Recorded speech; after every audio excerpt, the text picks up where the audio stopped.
Good afternoon, everyone. Welcome to the Joint Standing Committee on Taxation. Deep apologies for the delay, but we are gathered here for a work session. And then I think we'll wrap up our conversation around the supplemental budget report back. A public hearing. Get on track with committee work here. And then we will wrap up our report back conversation as we mentioned yesterday. But we will start with introductions. I'm Senator Nicole Grahowski. I represent Senate District 7, 22 communities in Hancock and Knox counties.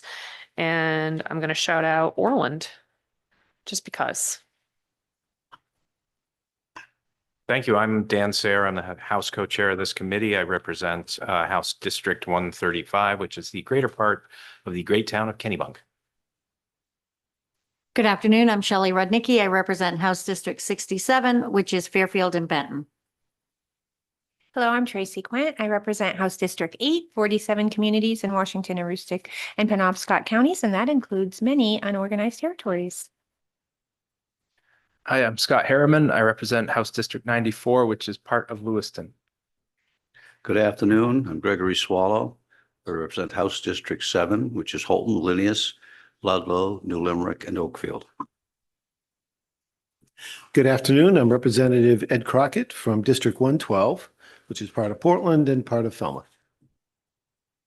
Good afternoon. Representative Russ White, House District 13, which is Ellsworth, Waltham, Fletcher's Landing. Good afternoon. Thomas Levine, House District 148, which is Berwick and parts of North Berwick.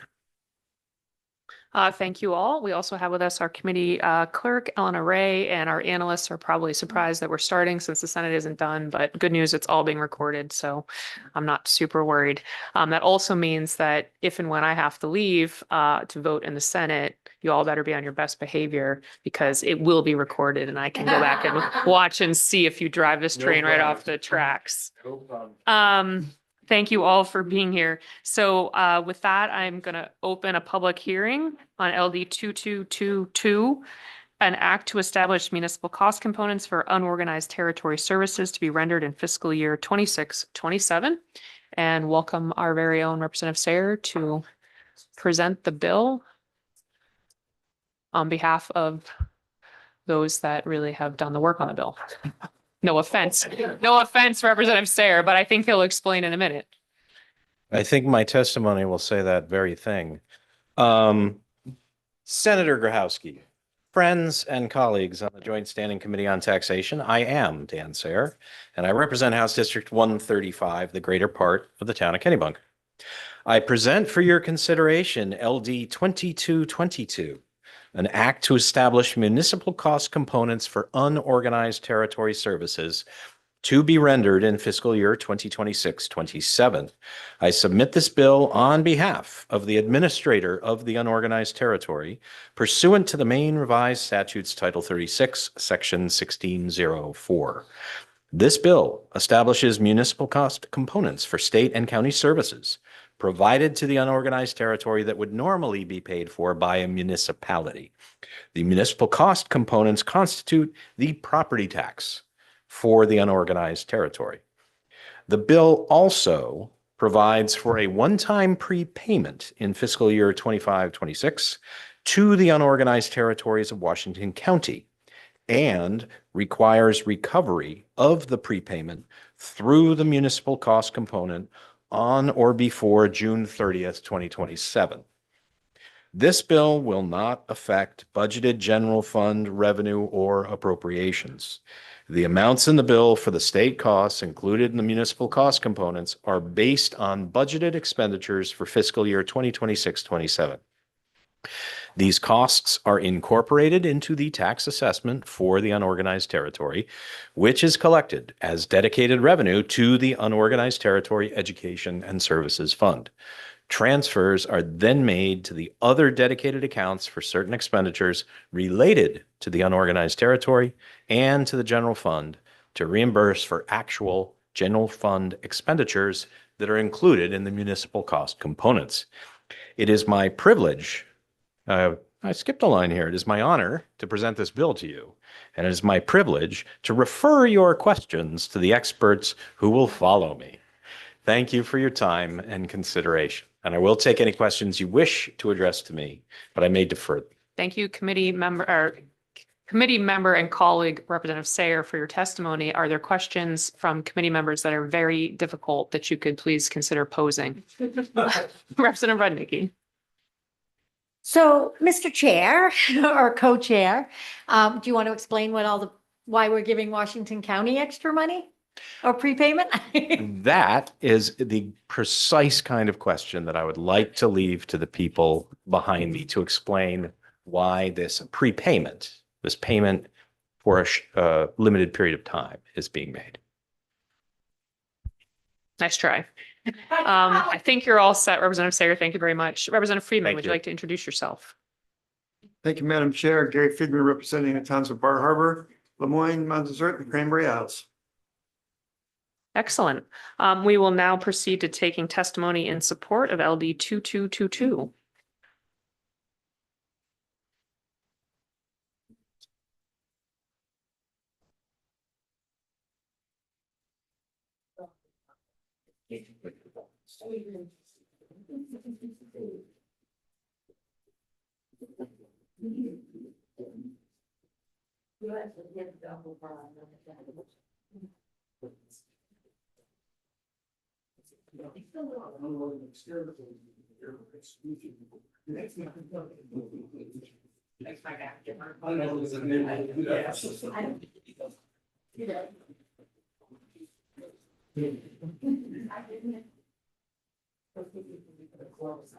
Welcome. Feel free to go ahead when you're ready. I All don't right. think we will run the 3-minute time clock because we want to make sure we fully understand the bill and you're kind of the sponsor. In a way. Thank you. My name is Harold Chip Jones. I am the fiscal administrator for the unorganized territories, and I work out of the Office of the State Auditor.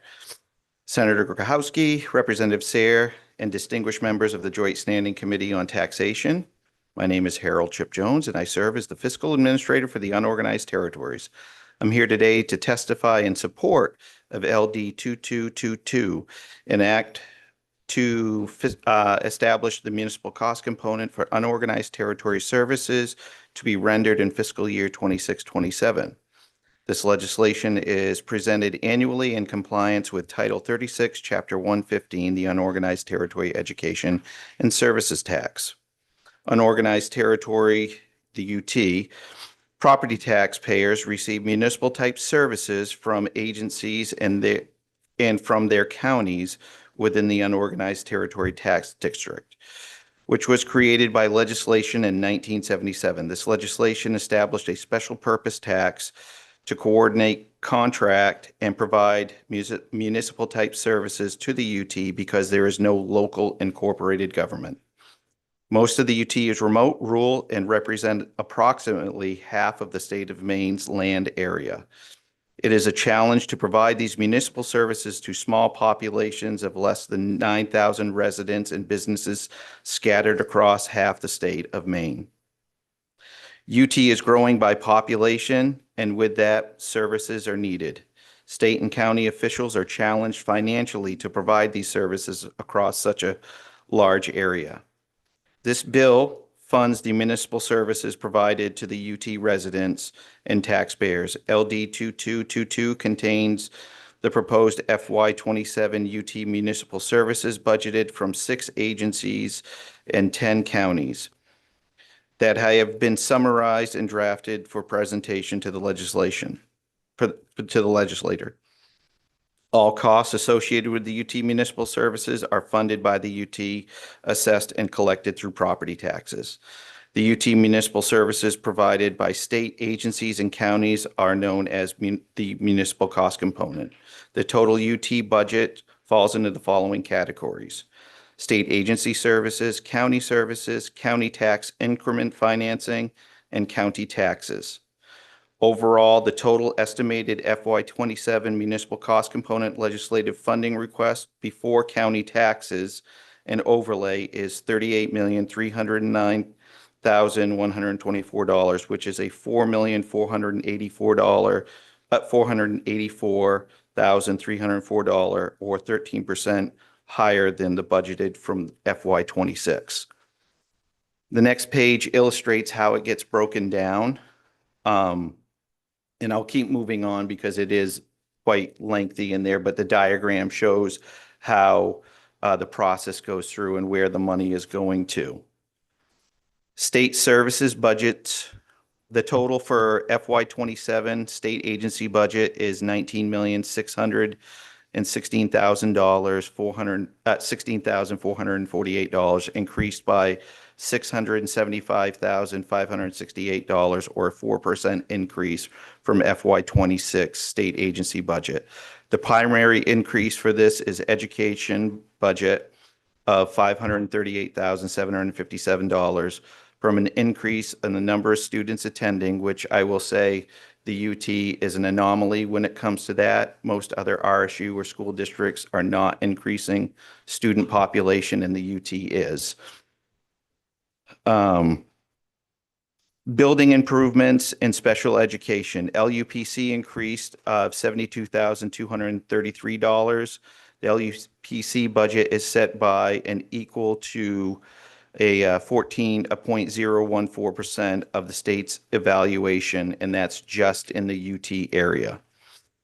A 45% reduction in the unassigned fund balance was taken as the balance has reduced from FY 26 to help ease the taxpayer burden from that year. Plus, we have 2 towns deorganizing and a handful of other ones in the conversation. County services. FY 27 total county services budget increased by $191,257, or a 1% increase. This is a bit of an anomaly since the prior year Franklin County is reducing their capital reserve gains by $685,500 after most of a bridge replacement has been collected from FY 26. The leading categories of the services are snow removal is up 4.2%, solid waste up 9%, and this is the really big one that hits all the counties. Fire protection and public safety is up 18%. Capital reserve is up 8% as well. The 2 county budget increases from FY 26 to FY 27 that had more than $150,000 of initial funds impact the major service categories is Aroostook County at fire protection went up $141,727 and capital reserves at $362,145. Franklin County also had roads and bridges that went up $100,000 and fire protection and public safety went up $72,616. MRS has established, it estimates and MRS really doesn't, I just go off what was paid from the previous year for TIFs. TIF payments that went out were $4,208,306, which is a $1,018,438 increase, or a 32% increase. The amount is estimated from the FY 26 TIF payments, and the amount is based off what they paid in FY 26. The budget for the county TIFs will be completed when the mill rates are finalized in July. Now, the county budgets, we don't put in here what they have for services. They're working through their processes right now, but although county taxes for the UT are not included in the annual municipal cost legislation, they are included in the mill rate calculation for the UT tax districts, and they are paid from the UTES fund. The 2027 county tax funds sheriff's services, jail operation, district attorneys, probate courts, register of deeds, treasury operations within each county. Due to the large area of the UT, which is spread across 10 counties, the UT is one of the largest payers of county taxes in Maine. I will not go through the economic. It's here for you to read through if you want. I'm going to skip right into the state agencies part of this. Education in the unorganized territory operates 3 schools, elementary schools, that have 87 students and tuition 774 students to other schools. The student population is continuing to grow in the EUT as most RSUs are decreasing in student population. The UT education capital budget includes purchases of one school bus and annual bias and school building improvements. EUT schools students also receive no general purpose aid for their education, is solely funded on the UT taxpayers. Also an anomaly in the state of Maine. The MRS portion of the budget includes an increase of 4% from 2026 budget, mostly due to payroll benefits and IT costs. LUPC funding is based off the 0.014 on the state UT evaluation, which increased by 20% for the UT. County services are starting to plateau a little bit, but they are still high in some areas. Roads and bridges increased 2%, but the 7-year average is 7%. Snow removal increased 4.2%, but the 5-year average is 6.7. Solid waste for FY27 increased 8.3% with a 5-year average of 9%. That's one of those ones that's really close to staying at a consistent increase. Fire protection for FY27 went up 18%. The 5-year average is 13.5%. That's been one of those ones that just keeps continuing to grow. Excise tax revenue did increase 14% this year. The 5-year average is 6.1%. County taxes, the counties spend on average 49% of their budgets on jails and counties. Due to the uncertainty of state funding for jail operations, at least 80% of the cost for county jails rests exclusively on the property taxpayers funding it. Public safety services provided in the UT by the county sheriff's department are beginning to experience constraints due to staffing shortages in the area of coverage. We have 2 municipalities that have started the deorganization process. One of those is Maxfield and the other one is Highland Plantation. And then Section 2 of the bill, transfer of interest earnings, the Office of the State Auditor, unorganized territories, education and service fund, other special revenue. This was a collaborated effort to find a solution by the governor's office, the commissioners of Washington County, and various state agencies. The funds are being used are from interest earned in the ARP State Fiscal Recovery Fund. The repayment will be added by MRS to the FY27 2027 mill rate for Washington County UT residents. This concludes what I have for LD 2222. I thank you for the opportunity. I'd be happy to answer any questions you may have. Thank you, Mr. Jones. Do members of the committee have questions for Mr. Jones? Representative Swallow. Thank you. I wanted to go back to capital reserve increases. Mhm. Well, what is it in Aroostook County that makes up such a large part of that? What makes up that per Well, in Aroostook, why is Aroostook County such a significant increase in that? They were just an outlier of it. They had one of the highest ones, but what they're doing is as people are moving into the unorganized territories, funding is different for UT residents than other municipalities. If there is roadways that need repair, and obviously this winter has been harder than other winters on our roads. They do get some funding from DOT like other communities do, but they are responsible for their own bridges, their own, all of that, which legislatively they could get funding and help from DOT, but because most of their roads are low or redundant roads, the option of getting any funding for capital improvement jobs like that is very minimal.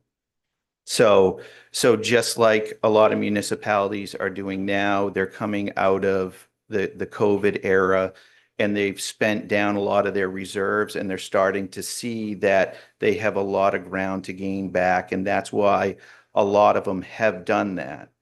The other thing too is, as I mentioned, Franklin County, they put a little over $1 million into their reserves for the bridge replacement in Mandrid, and then they have another $400,000 on top of it.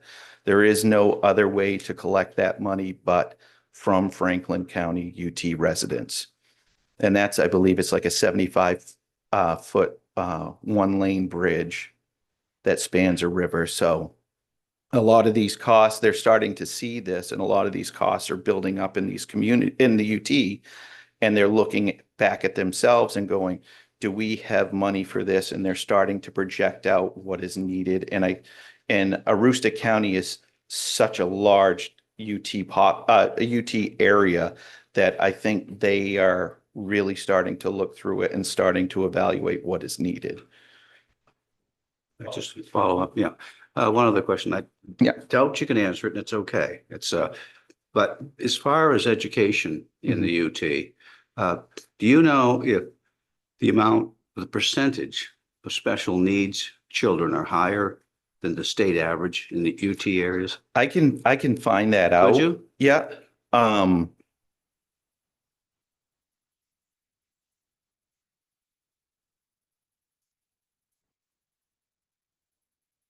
But just like all the other school RSUs, we have to pay, I think it's 90%. The federal government gives roughly like 10%, but it does fall on the backs of the UT taxpayers to fund that special education cost. But I will get you the percentage. Thank you.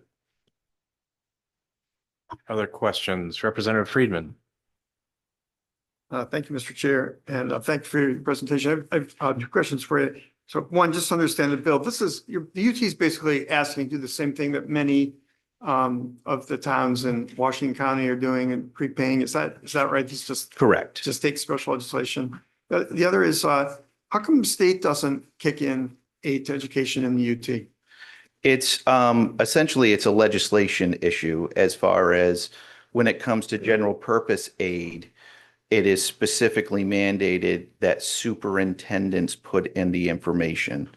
The UT does not have a superintendent. We have someone that works as a state employee in that capacity.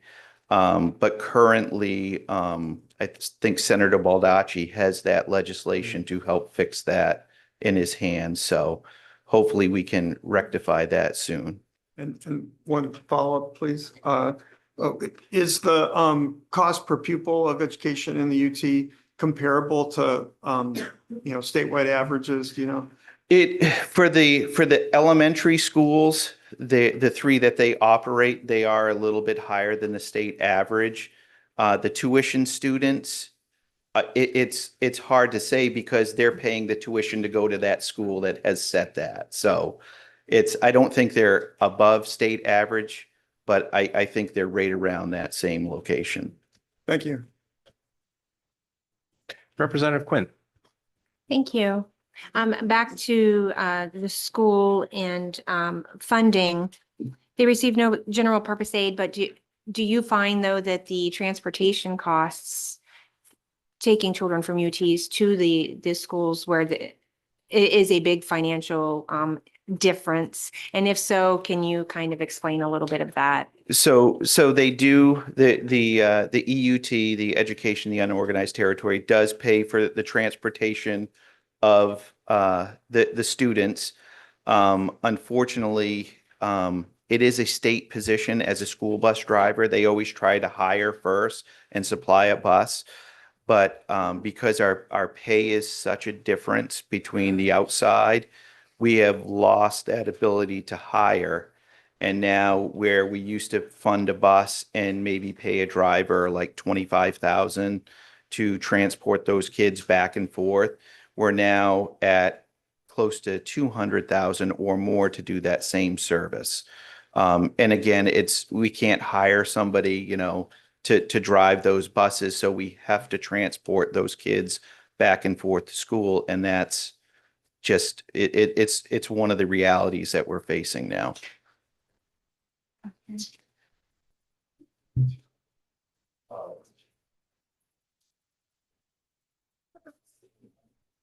Follow-up, Representative Quinn. Yes, thank you. Yeah. Not really a follow, it's going to another topic. But down in the county taxes, 80% of the cost of county jails rest exclusively on property tax funding.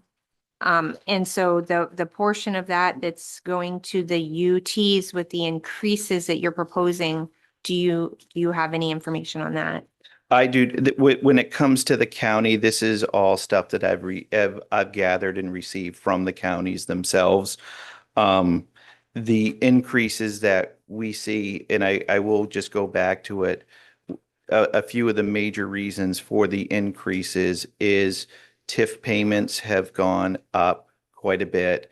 The amount of money that we had for unfunded balance has gone down because, again, we have some anomalies that are happening and we want to make sure we're fiscally prepared for that. So a lot of that will justify some of those changes, but not a lot of them.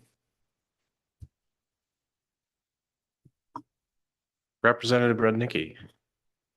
Thank you, Mr. Chair. I'm not going to go to the question I asked you right away. I have another because just because I like to give him a hard time. That's what it was. We have fun in this committee. What can I say? So my question is something you had just brought up. You brought up TIF payments. I was wondering how that works in the UT because I know with TIF in a town, you go to the council and you do that. How does that work with the UT if somebody wanted TIF? Because you mentioned it and it was in here a couple times. So TIFs, so for that part of a UT, the body that represents them is the county commissioners. So it flows through the county commissioners. It's presented, Penobscot County is here, their UT manager is here, and they're going through the process right now on bringing in a new TIF as well for the round, what is it? Hammond Ridge and Twin Pines area. So it's, they have worked pretty well in the UTs, and I think this one is going to work extremely well in the UTs. May I follow up? Yes. So it's county-wide, the TIFs are set up through with the state based on county, right? So Correct. So if there was a TIF in Penobscot County, it stays in Penobscot County. It Correct. doesn't go to any of the other UT, it's within the county. Right. Okay. And the county reaps the benefits of those as well. Okay, all right, thank you for that. Yeah. I have another question. Representative Rudnicki, would you like to ask another question? Yes, please. Now I'll actually ask the question, just because I do think it needs to make sure that it's out there. Is the information on the prepayment in the fiscal year under the unorganized territory for Washington County? If you could explain a little bit about what that is and why that decision was made. This was a collaborative work that was done. Washington County went to the governor's office. The governor's office reached out to multiple state agencies. I believe DAFS was brought in. The controller's office was brought in. I was brought into it on where we can find funding to help with this. Of course, it's going to be paid back in the FY27. I think a majority of Washington County municipalities put something towards this too. And I believe they just got their TAN again renewed a couple days ago. So that's what it's supposed to help bring down is the cost of borrowing what the UT residents, unfortunately, you're their select board, so to speak. So that's why it's coming in front of you to vote on whether to push it forward or not. Thank you. In the interim, we gained some committee members. Senator Bickford, would you like to introduce yourself? My gain is your loss. Bruce Bickford, I represent Senate District 20, which is Auburn, Poland, New Gloucester, and Durham. Thank you very much, Senator. Is everybody else covered? I'm so caught up in my own testimony. Representative Quinn. Thank you. And this isn't really a question. I just wanted to let the rest of the committee know that is the Washington County information when we're actually in the work session. I can add some more information if anybody needs it at that time as well. Okay. Well, if we don't have further questions for Mr. Jones, thank you very much for your testimony. Is there anyone else in the room wishing to speak in support of LD 2222?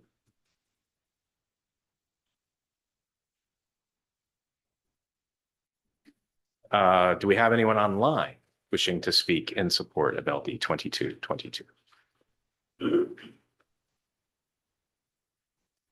We do? Renee Gray, welcome. Good afternoon. Thank you. Please start by introducing yourself, and we are ready for your testimony when you are. All right. I submitted my testimony online as well, but I wanted to be available as a representative of Washington County to answer any questions if I'm able to. To Senator Kurhowski, Representative Sayer, and the distinguished members of the Joint Standing Committee on Taxation. My name is Renee Gray, and I currently serve as the Washington County Manager. I am asking for your support on LD 2222, an act to establish municipal cost components for unorganized territory services to be rendered in fiscal year 2026 through 27. I began my career in municipal government in 2007, working in the town of Lubec. There, I found myself working up from counter clerk to town administrator and municipal clerk. My position at Lubec afforded me a seat on the Washington County Budget Advisory Committee for 5 years. In that role, I became somewhat knowledgeable of the Washington County government budget, at least what it appeared to be at the time. The budget process consisted of 3 county commissioners, the county treasurer, county department heads, 10 members of the Budget Advisory Committee, and the legislative delegate, which was a non-voting member at the time. In July 2023, I was hired to train as Washington County's deputy county manager, and later that year became the county manager. In 2024, I served as county manager under the former commissioners. During the 2024 budget process, the auditor made the commissioners and treasurer aware of a practice that should no longer be performed, which transferred unspent funds called carryovers into the next year's budget.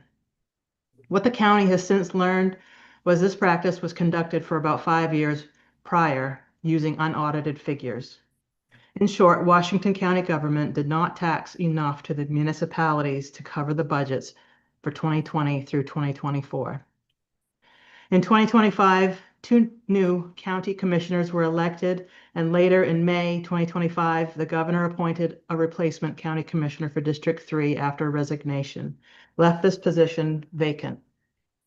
As the auditor continued to look into the budgeting practices and being able to predict a shortfall, it became apparent that Washington County was staring at an anticipated $2.6 million deficit spanning the years of 2021 through 2024.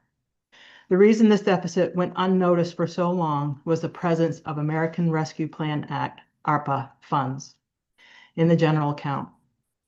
These funds were designated and used for a project that was completed in 2025.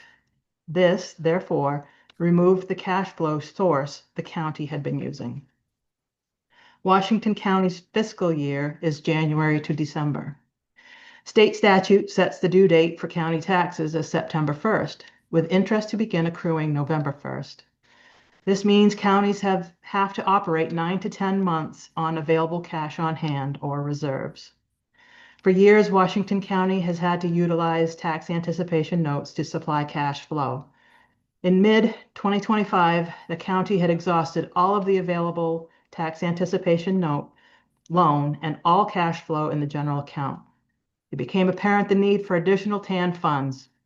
This allonge to the TAN was approved through Bond Council and the financial institution with which we have a very good working relationship.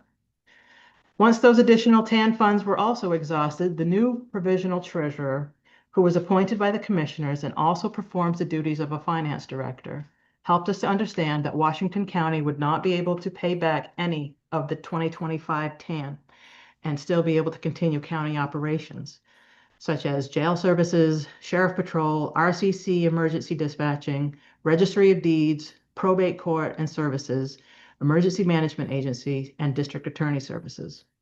Ms. Gray, if I may interrupt for just a moment, you are at time. I, for one, would like to hear the entirety of your testimony, and we object. Please proceed. Just a few more paragraphs. Thank you. It soon became apparent that there was no outside assistance available to pay this debt. The only option left was to seek voter approval on the 2025 November ballot that would have given authorization to the commissioners to get a loan for $11 million, which would have covered the debt for the anticipated $2.6 million deficit, as well as the estimated 2025 TAN principal and interest of approximately $8 million. The vote did not pass, and it left a huge debt the county was unable to pay. In October of 2025, the Commissioners and Budget Advisory Committee all supported sending out an ask letter to all the Washington County municipalities. Each municipality's portion was calculated on their current state valuations, just like the county taxes are levied.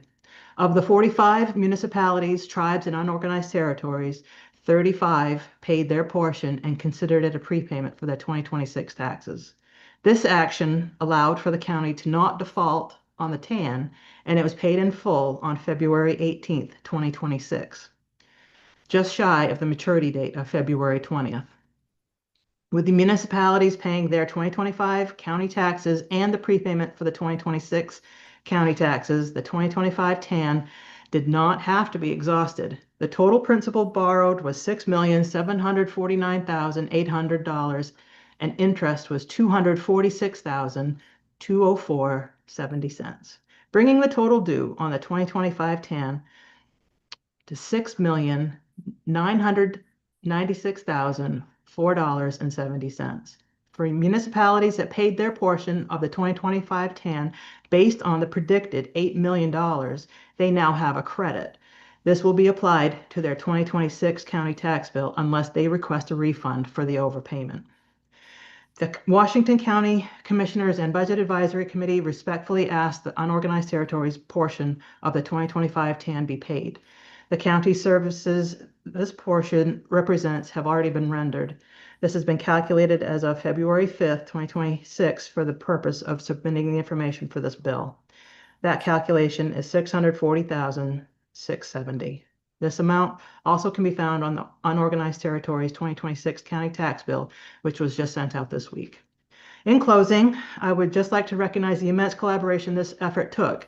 The situation Washington County found itself to be in was unprecedented. The county commissioners, budget advisory committee, provisional treasurer, department heads, staff, and the county delegation, along with municipal leaders and Washington County residents, successfully reached the other side of this financial nightmare. I would respectfully urge your committee to unanimously support this bill. I'm happy to answer any questions you may have. Ms. Gray, thank you very much for your testimony. Any questions for County Manager Gray?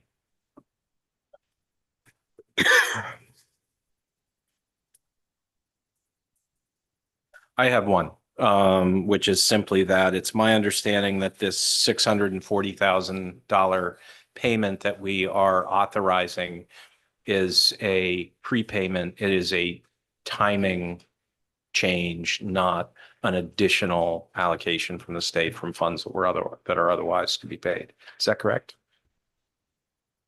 I am unsure on that. I believe it's additional to your 2026 tax. This is right. This is additional to your 2026 tax. Yes, in this year, but it is Yes. it is against the future year budget. Is that correct? Against taxes due in a future year? Okay. Yeah. I'm seeing confirmation on that. Okay, I don't know the answer to that. Any other questions for, yes, Representative Friedman? Oh, and before I go to you, if I may, Representative Friedman, we have an additional member of the committee who has joined us. Senator Tipping, would you like to introduce yourself? Mike Tipping, Senate District 8. Thanks. Thank you, Senator Tipping. Representative Friedman. Thank you, Mr. Chair. I just wanted to thank Ms. Gray for her presentation. I've been, extremely concerned watching what's been going on in Washington County for the last few months. And your testimony gives me confidence that you're on the road to recovery there. And I have to say, I'm impressed with the timing and that you've been able to pull all this off. So thank you for your efforts, and it kind of restores faith in municipal government. Thank you. I appreciate your comment. Thank you, Representative Friedman. Any other questions or comments? Representative Quint. Well, he made a comment. I would also like to make a comment just because part of my district does fall within Washington County. This has been many, many months of work, and I am super proud that we did not default. Towns actually took out loans to pay their taxes early to prevent our county from going into default. And it really does show the caliber of people within Washington County and all of the new commissioners and people that stepped in to a mess and took it head on and really worked hard to negotiate. I'm super impressed. So many people would have just walked away from trying to figure out how to do it. So thank you very much. Thank you. And thank you very much. Thank you, Representative Quint. Hearing no further questions, thank you very much, County Manager. Yes, Washington County Manager Gray. Thank you. Is there anyone else in the room or online wishing to speak in favor of LD 2222? Okay. Is there anyone in the room wishing to speak in opposition to LD 2222? Anyone online wishing to speak in opposition to LD 2222? Anyone in the room wishing to speak neither for nor against LD 2222?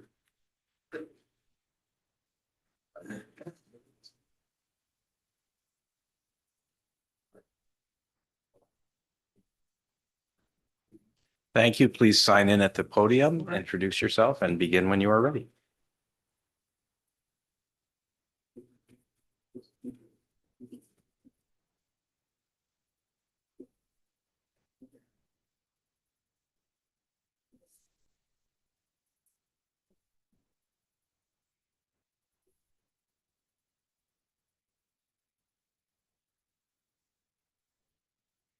All right. Good afternoon. My name is Ellen Parent. I'm happy to be here to testify neither for nor against LD 2222. I serve as the Deputy Director of the Maine Forest Products Council, and we are the trade association for Maine's forest economy. So we represent hundreds of members from all facets of the wood products industry.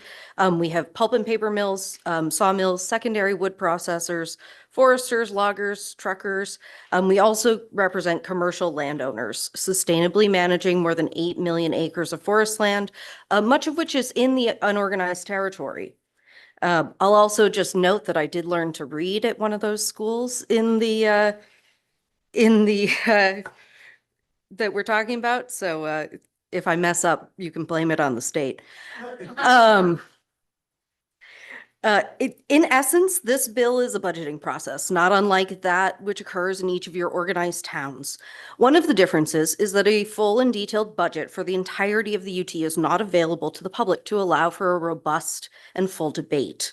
Without a clear breakdown of the municipal cost components for the service rendered in the UT, we cannot take a stance on this bill. Without having a view of the cost breakdown, there's no way for us to analyze the increases and discuss these issues with the taxpayers that we represent in the UT. The Office of the Auditor prepares a booklet of analysis on the budget breakdown for the state components, including a 6-year cost comparison. In past years, we have had access to the details of this document to weigh our stance on the bill. We've been informed that this year we cannot access this information until after the end of the legislative session with the official publication of the booklet. Does not seem to be a transparent or effective way to obtain public input on this bill and the public budget. County residents have the opportunity to view and speak on their county budgets within the regions. However, the opportunity to speak on the budget as a whole and to speak to the cost components that the state takes on as though it were the municipality is at this public hearing. This is exceedingly difficult when no individual or very few individuals, perhaps outside the state auditor's office, have seen the full budget.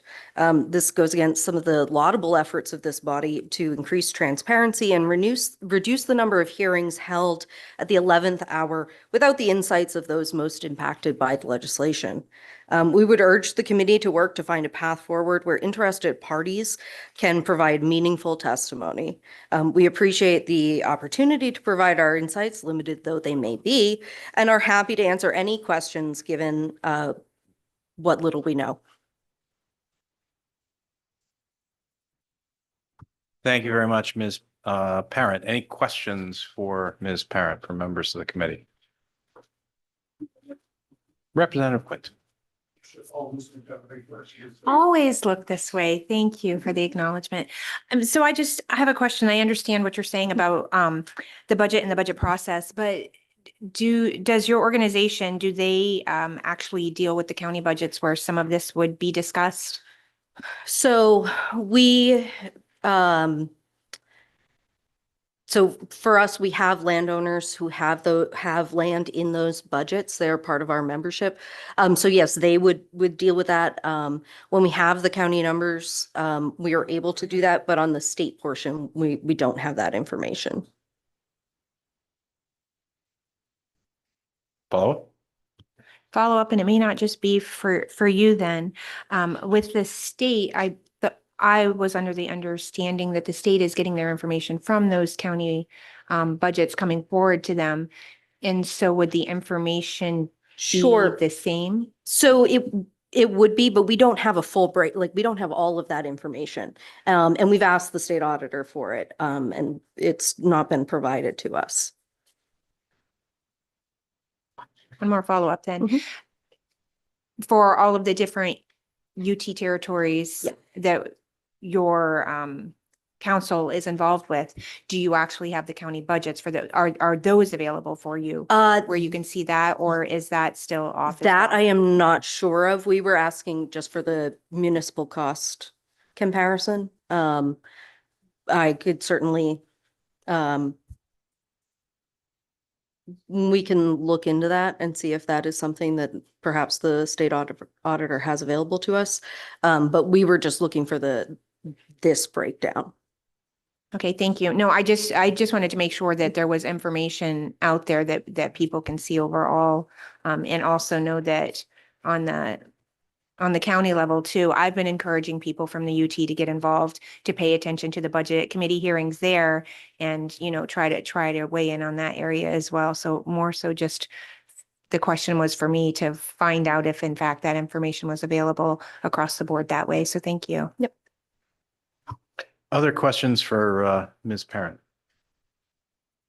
I have one. I imagine, so you've made it clear that in the past you've received documentation that you did not receive this year. You inquired about it and were told you won't have it until a time at which it seems less useful than having it now. Were you given a reason why it's not available now? We were not. And I take it you did ask that question. We were told it was not yet ready. I see. So, all right. Thank you. Senator Bickford. Thank you, Mr. Chair. And this is more of a question in the same line, but it's more for Mr. Jones to find out the reason why those reports weren't ready ahead of time before they came before us, and give the citizens and the UT a chance to look at them. The other question I'm going to ask you when you come up is, in the past, we always got a history, so we knew, you know, how does this compare to last year, to the year before? I don't see those comparisons this year, so those are the questions I'll have for you when you come up. Thanks. Thank you, Senator. Those will be good questions to ask at the work session, since Mr. Jones has already given his testimony. Well, we don't ask questions at the work session. We ask them in the public hearing. So you're asking Mr. Jones to come back up Yeah, at the hearing? please. Okay. Yeah. But. I think we, Yes, Mr. Chair. he has testified. So I think we can invite him to attend the work session. Came from late. Yep. So A recording of his testimony is available. I want to call him back up and ask him those questions. Please. You just ask for the information rather than calling them out to present it at the work session. That's what I'm saying, is asking him to present that information at the work session. Given that the question's been asked in his presence, we can have that at the work session. Yeah, go ahead. Do we have additional questions for Ms. Perrin? Thank you very much for your testimony. Do we have other individuals in the room wishing to testify neither for nor against LD 2222?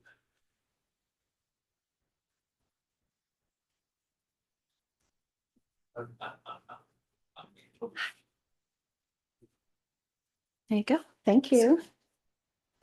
Do we sign in? Chair,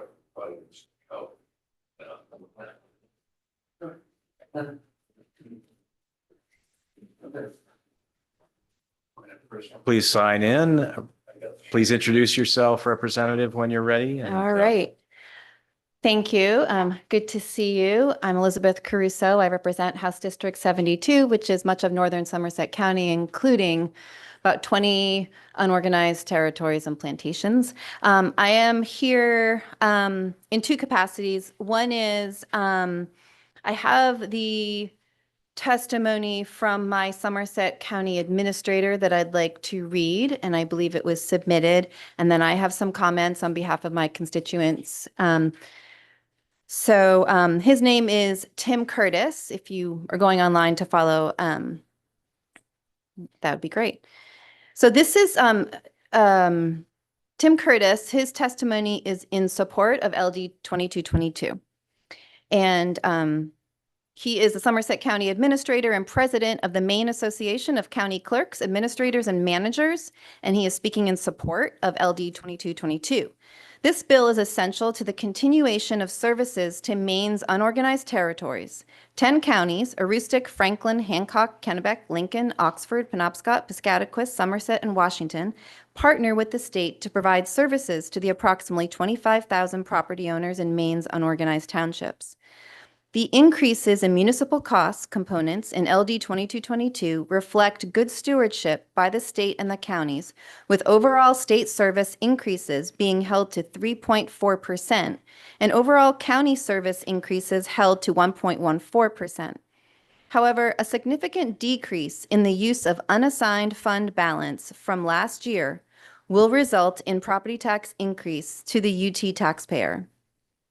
Last year, $3.5 million of fund balance was used to offset taxes. This year, that fund balance use is approximately $1.5 million. So Maine counties would urge the committee to review the use of fund balance to determine if more can be applied to LD 2222. As you are aware, there are sweeping revaluation of properties in Maine's unorganized territories last year, resulting in significant property tax increases. Assuming valuations remain the same, Somerset County anticipates that 2222 as it stands would result in a further tax increase of 12%. Finally, Maine's county administrators support the transfer of the $640,671 from interest earnings for a one-time prepayment to Washington County to aid with their efforts to restructure county debt.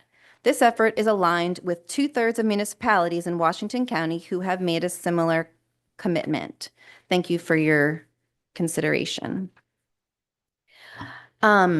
Thank you, Representative. Did you also have a statement on your own behalf? I do. Nothing written. I just want to speak. So in Somerset County, 14% of Somerset County is UT. So that's a significant portion. Even though, the state, as Tim stated in his testimony, the state is using $2 million less from the undesignated fund balance. And I'm just would like you to look into that. Why is that? I think this adds insult to injury after all after all that happened to the UT. In my district alone, it was an overwhelming cry from the residents, so much so that I held an information session in Rockwood, which is by Moosehead Lake. And I brought in Maine Revenue Services, I brought in the Somerset County Commissioners, and it was a packed house of residents because at the time, I'm not sure if you've touched upon this or not, but the UT did not have a revaluation for 5 years. So it wasn't since 2020. And so they got slammed with the entire COVID impact from the market increases, from labor and materials increases, all in one time. And I had, and the people got hit the most who on waterfront. It just happens to be, we have a lot of waterfront. And their frontage went from $1,000 to $3,000 per foot. And that is a lot. There are people who, Somerset County is an older population. It's a lower income population. And there are people who, just because they have waterfront doesn't mean that they are wealthy. And they're not out-of-staters. There are seniors. There are people who are saying they had to take out loans to pay for their family camp. Their family camp. It's not an elaborate thing, but it's been in their family. There are people who had to consider selling their family camp.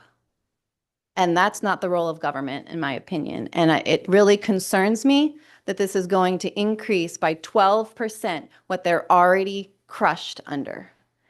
And again, I don't think that's the role of government to do that to their citizens. And I would really love for this committee to work and see how you can alleviate that and not add insult to injury upon these people. Thank you for your testimony. Are there questions for Representative Caruso, Senator Bickford? And then I see Senator Friedman. Thank you, Mr. Chair. Representative Cruz. Representative Caruso, thank you for being here. How familiar are you with the UT budget? For example, my question is that one of the comments on here says that prices for diesel fuel, recent averages in 2026 are around $4.34 a gallon. Now, municipalities, first of all, don't pay tax on their fuel. As far as I know, you might be able to correct me. And they also should be able to buy, you would think, being a government entity, they could buy wholesale. And if that's the case, I would venture to guess that probably paying in the low to mid $3 a gallon, based on the history I know of fuel. Mm-hmm. Do you have any information you can give us on that? I do not. Okay. I'm the chair of my board for Caratunk, but I don't have to deal with really buying fuel. I'm not sure what the county and the UT. Okay. I can't really answer questions for Tim Curtis's testimony. Yeah, I didn't but know if you had that information or not. Thank you I very do much. not. Okay. Additional questions for Representative Caruso, Representative Friedman? Thank you, Mr. Chair, and thank you, Representative Crusoe, for being here. I am very sympathetic with the way the revals have affected property owners in the county, and particularly, I mean, people who have camps are on water. I mean, that's like why they're there. One of the recommendations of the property tax task force has been to re-examine the way that assessments are done, particularly things like tree growth. I'm just wondering if you what you think about the need for increasing the tree growth values so that the large landowners are picking up more of their share of the cost of services in the unorganized territories. Well, with regards to tree growth, I feel a little differently. I don't, with my town, when we have tree growth landowners, we receive a reimbursement.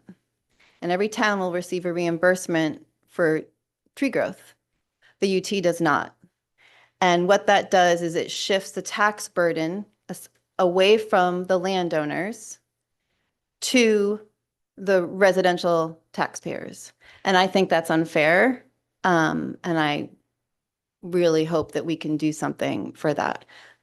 There's no reason why residents, and whether they're waterfront or not, should be paying the tax burden for these large landowners.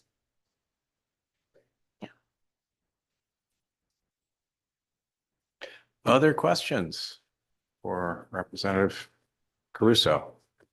Thank you very Or the much. spirit of Somerset County Administrator Tim Curtis? Yes. Hearing none, thank you very much for your I'm sure testimony. Tim would be happy to answer questions if you ever wanted him to come and be here. He couldn't be here at this time. He had a budgetary meeting, so. Thank you.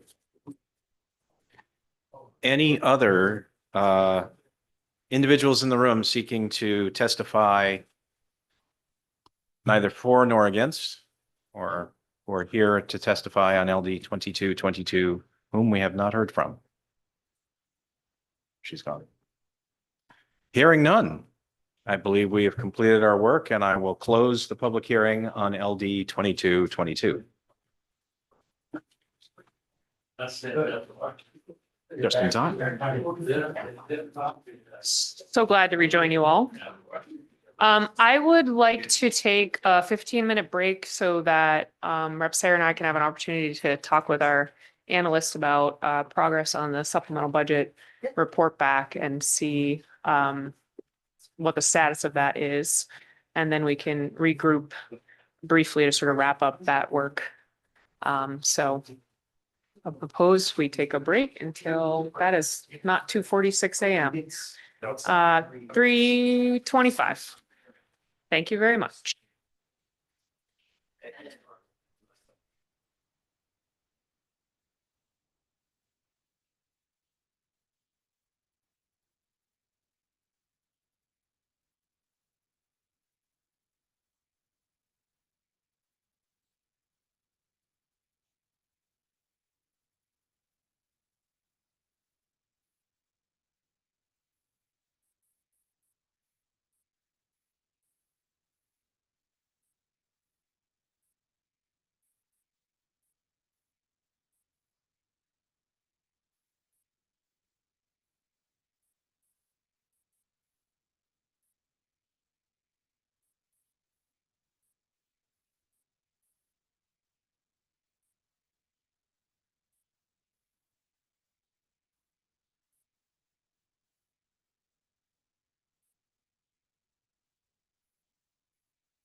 Now we're good.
You keep it up, I'll reintroduce. Thank you, everyone. Sorry about our longer pause than we expected. It did come to our attention, thank you to our analysts, that we had neglected to vote on reference number 7 yesterday in our budget report back. And I don't think we all have it in front of us, but it's relatively cut and dry. And so maybe Steve, if you could just remind us what it is. And if everyone listens, hopefully we don't need to get all those folders back out. So reference number 7 is an initiative in the Bureau of Revenue Services. It provides one-time funding for administrative expenses to update the state's tax and administration system for a new optional account type for pass-through entities. No.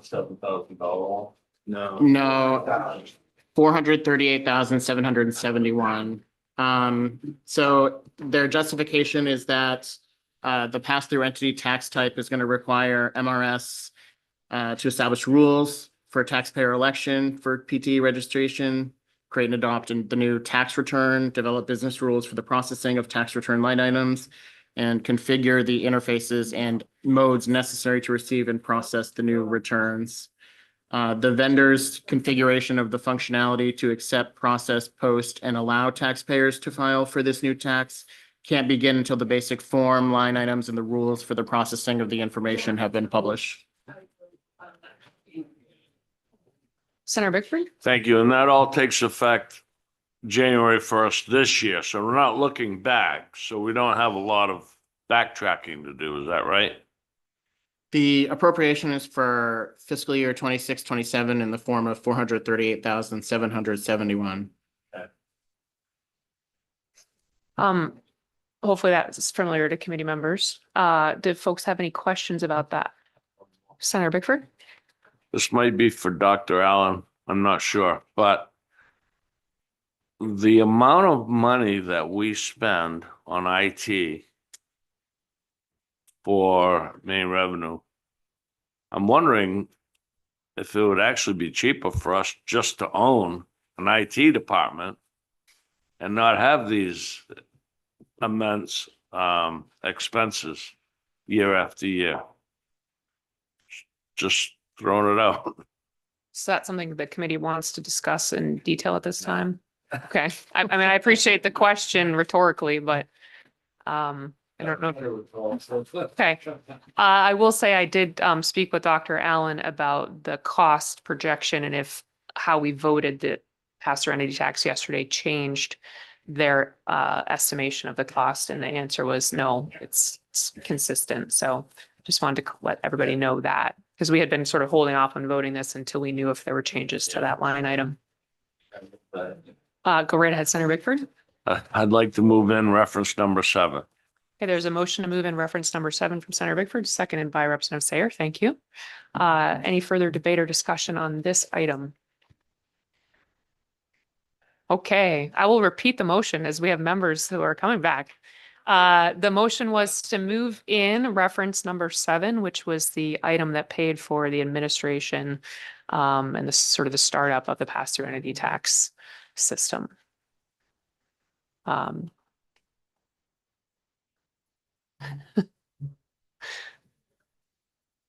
Okay, are members ready for the vote or any further questions?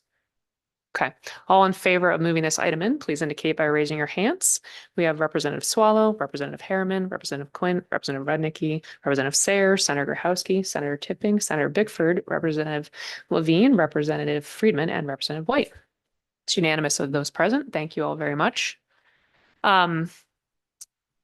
So the last thing that I was hoping we could accomplish today as pertains to our report back was looking through items that are on the appropriations table that, I mean, obviously some majority of some groups along the way supported these bills so that they got to the appropriations table.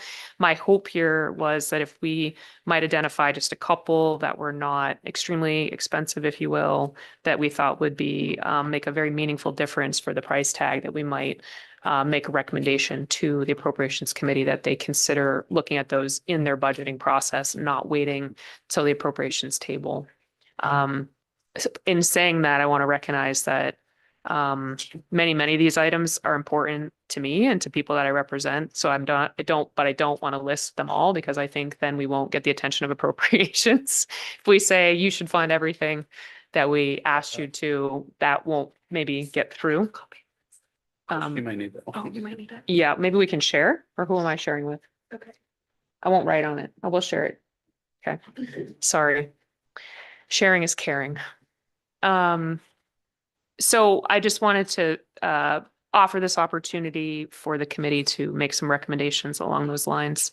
I have some of my own ideas of what I think we might include. Certainly, if we don't have consensus, we could opt to not include them, or we could break it out by what members were interested in what things. But I do think this is a good opportunity to put an emphasis on a couple items for the appropriations process. For instance, I'll just lead off. I was interested in LD 1313. That was an act to promote equity in the forest products industry by allowing commercial wood haulers to be eligible for certain tax exemptions, sales tax exemptions and refunds. I've heard a lot from the forest products sector about how what this modest increase would be really meaningful to their members and to the to that heritage industry. So that was one that I was interested in including. It's not a very big dollar amount, but from everything I've heard, it would be really meaningful to the people that it would affect. Senator Bickford? Thank you. I was looking at priority very inexpensive for us is LD 1211, which is certain definitions in the sales and use tax laws affecting rental equipment. And that really impacts your skis, ski boots, golf carts, anything rented that you stay on premise with. Which was, I think, maybe an oversight we had a couple of years ago, and hoping to get that back in. It's only $97,000 the first year and $93,000 the second year. Okay. I'll just say, like, anybody throw stuff out. I don't want to debate each thing as we go. We all know what the bills are. Yeah. I think we'll just throw out whatever you want to vote on, and then we'll just take votes on it and and then wrap it up. What's that, Representative White? It's not on here, unfortunately. But I understand. Anything else that members want to consider elevating for appropriations at this time? Oh, this page. Oh, yeah.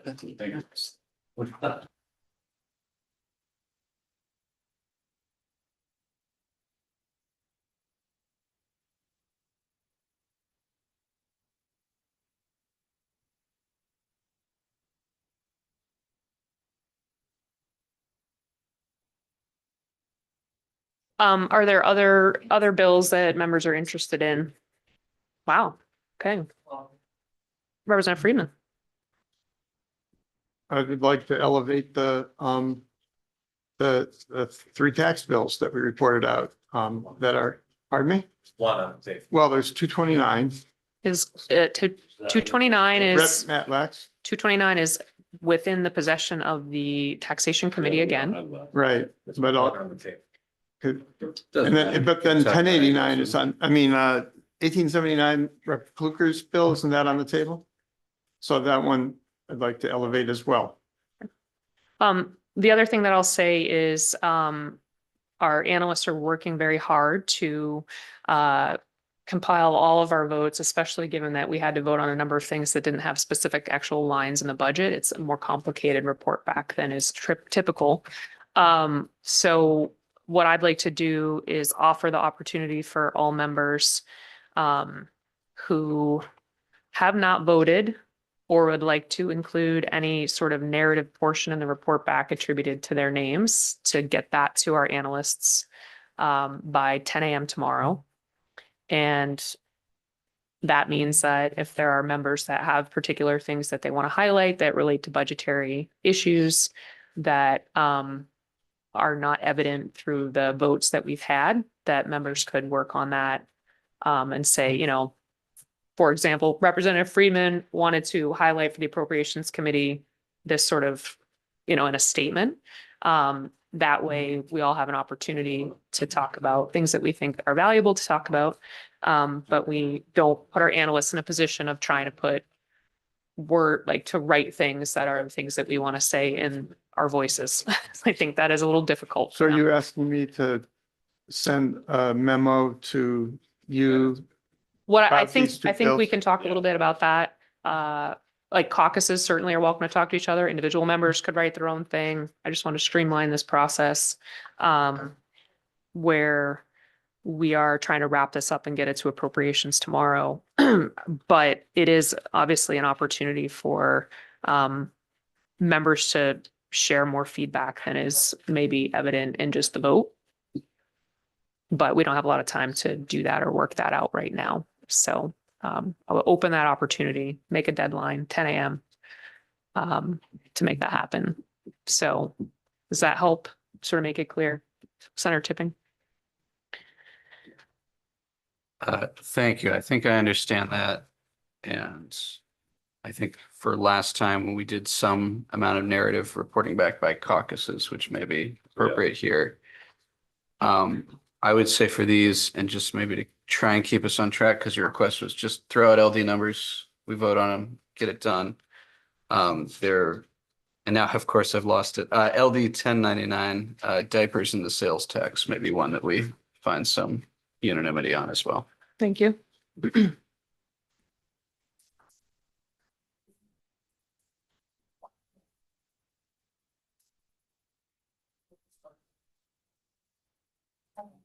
Representative Quinn?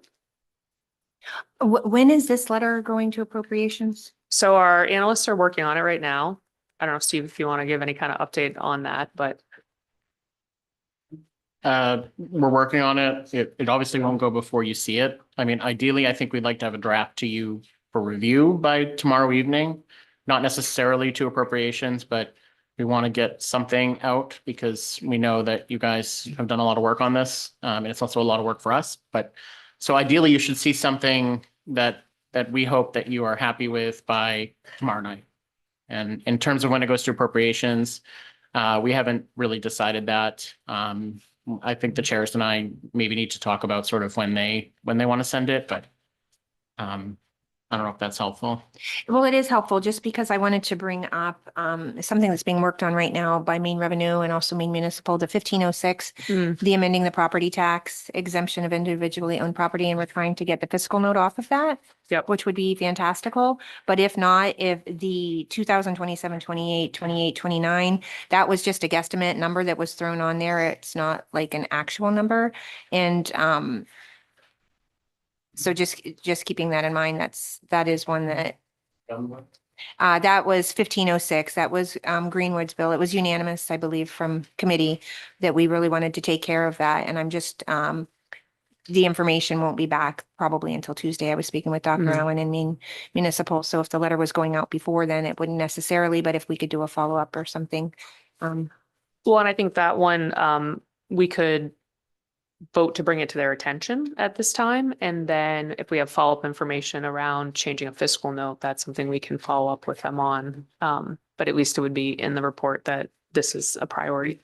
You could also say something like, we understand that MRS is working on 1506 and intends to provide language or other updates that will eliminate or reduce or whatever the fiscal note. So you could sort of put it on their radar and What then you they said. would, and then they would have to, AFA would have to take that action to amend it anyway, because it's in their possession. So. Right. Representative Sayre? No, I was just going to add that I would support calling this to AFA's attention because that does seem anomalous, and I'm glad that they're looking into that.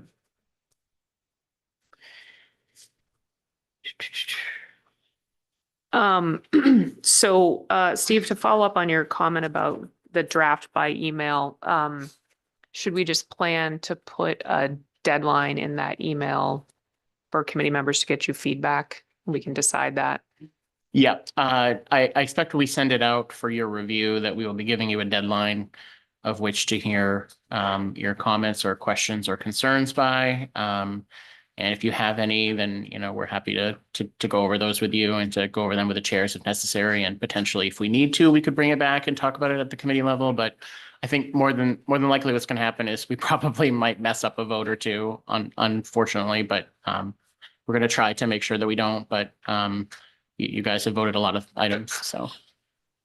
I feel like we are the appropriations committee now at this point with the amount of straw poll votes we've taken. Okay, so we'll put the deadline, we'll confirm the deadline and that will be in the email. And so committee members, please do be checking your email over the weekend. All right, so I have 5 different bills that have been flagged by committee members to consider elevating at this time. Want to draw a quick straw vote on each one or? I think that's what we should do. I am suddenly, and should have been previously, not to single you out, Representative Harriman, but I do feel like this question puts you in an awkward position around having worked on none of these bills with the committee.